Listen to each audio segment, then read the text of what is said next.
അപ്രതീക്ഷിതമായി മരണത്തിനു കീഴടങ്ങിയ സാന്ത്വനം സീരിയൽ സംവിധായകൻ ആദിത്യന്റെ ഭാര്യ റോണു ചന്ദ്രന്റെ ഒരു കുറിപ്പ് ചർച്ചയാവുകയാണ്. കുടുംബത്തിന് നേരിടേണ്ടി വരുന്ന സാമ്പത്തിക പ്രയാസങ്ങളെക്കുറിച്ചാണ് തന്റെ നീണ്ട കുറിപ്പിലൂടെ റോണു തുറന്നു പറഞ്ഞത്.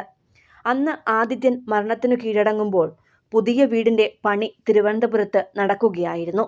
കുടുംബത്തെ സഹായിക്കുവാനും ആ പുതിയ വീടിന്റെ ബാധ്യതകൾ അടച്ചു തീർക്കുവാനും റോണുവിനും മക്കൾക്കും താങ്ങായി സാന്ത്വനം താരത്തിന്റെ അണിയറ പ്രവർത്തകരും നിർമ്മാതാക്കളുമെല്ലാം ഉണ്ടാകുമെന്നായിരുന്നു റോണുവിന് നൽകിയ ഉറപ്പ്. എന്നാൽ പിന്നീട് അതൊന്നും നടപ്പായില്ല.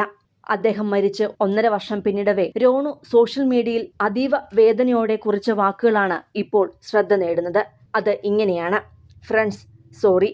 എന്നോട് പലരും വീണ്ടും ചോദിക്കുന്നു, വീട് പണി എന്തായി, ലോണൊക്കെ അടച്ചു തീർത്തോ, ഒരുപാട് കടങ്ങളുണ്ടോ എന്നൊക്കെ. ചേട്ടൻ സംവിധായകനല്ലായിരുന്നോ?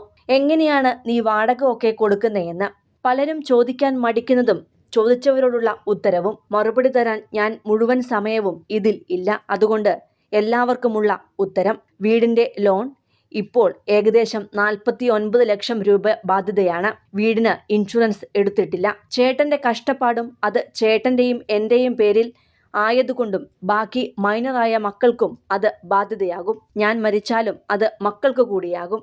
അതുതന്നെ വലിയ വിഷമം. പിന്നെ ചേട്ടനുള്ളപ്പോൾ 5 വർഷത്തേക്കുള്ള പേഴ്സണൽ ലോൺ എൻ്റെ പേരിൽ, ബാക്കി 3 ലക്ഷം അടവ്.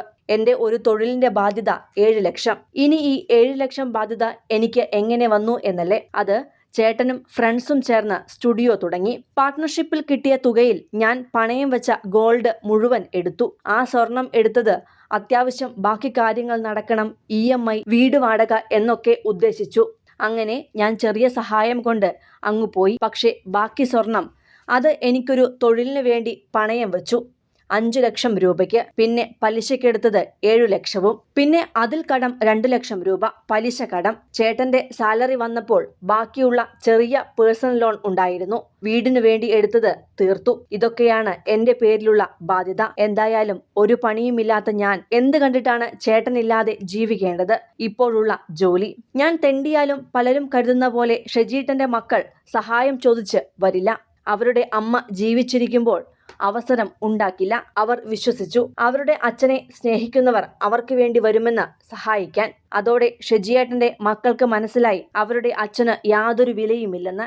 എന്റെ അല്ല അഭിപ്രായം. 15 വയസ്സുള്ള മോന് പറഞ്ഞു പഠിപ്പിക്കേണ്ട കാര്യമില്ലല്ലോ.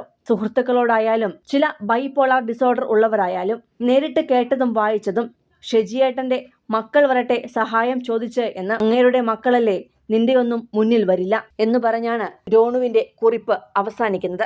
കൂടുതൽ സിനിമ, സീരിയൽ, ചാനൽ വാർത്തകൾക്കും നിങ്ങളുടെ പ്രിയപ്പെട്ട താരങ്ങളുടെ എക്സ്ക്ലൂസീവ് അഭിമുഖങ്ങൾക്കുമായി സബ്സ്ക്രൈബ് ചെയ്യാൻ മറക്കല്ലേ.